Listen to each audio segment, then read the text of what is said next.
Good morning. The book of James is a unique book in the sense that while the rest of the epistles that we find in throughout the New Testament emphasize grace and emphasize the freedoms that we have, James kind of brings us back to a disciplined mode of conducting our works because of our faith. Because we have faith, we have works. Now, that's kind of a real rough description of the book of James, but a lot of people don't like his book because it doesn't emphasize grace enough. While other people love it because some people tend more to lean toward the Christian living and the discipline and so on of the Christian life.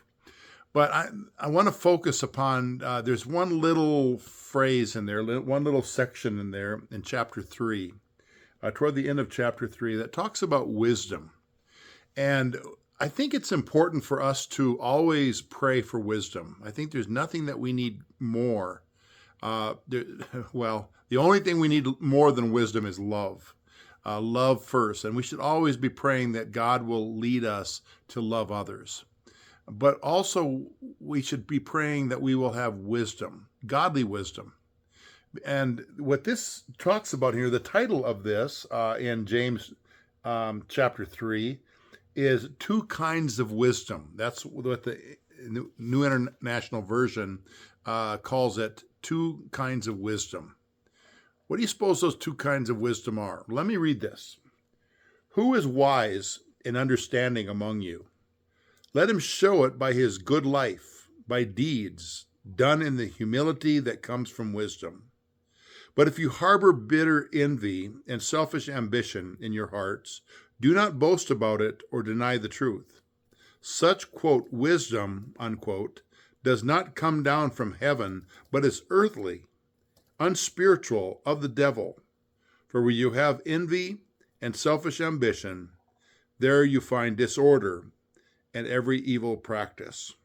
But the wisdom that comes from heaven is first of all pure, then peace-loving, considerate, submissive, full of mercy and good fruit, impartial and sincere.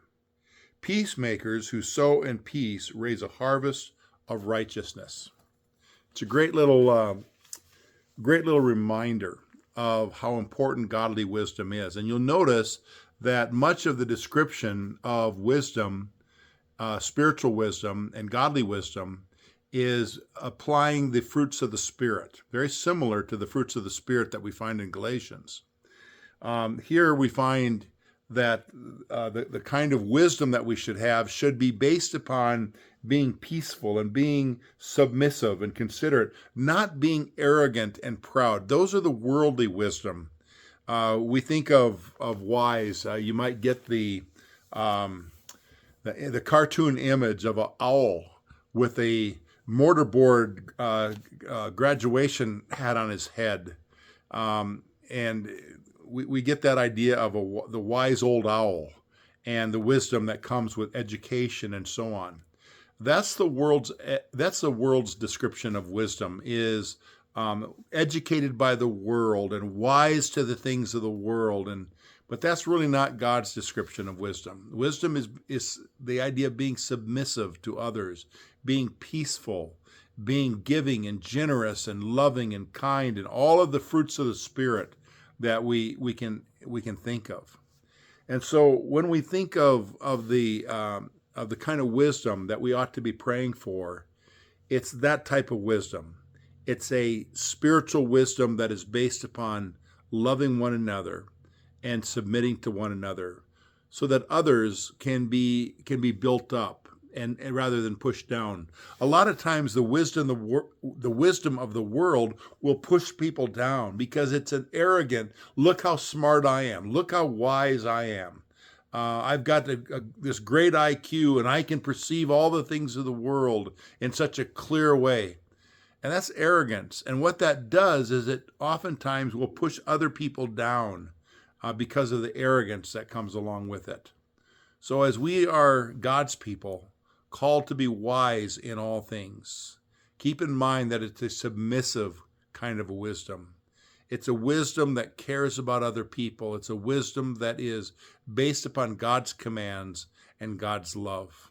May we be used by him to be wise. May others see us as people of God. Have a great day. Amen.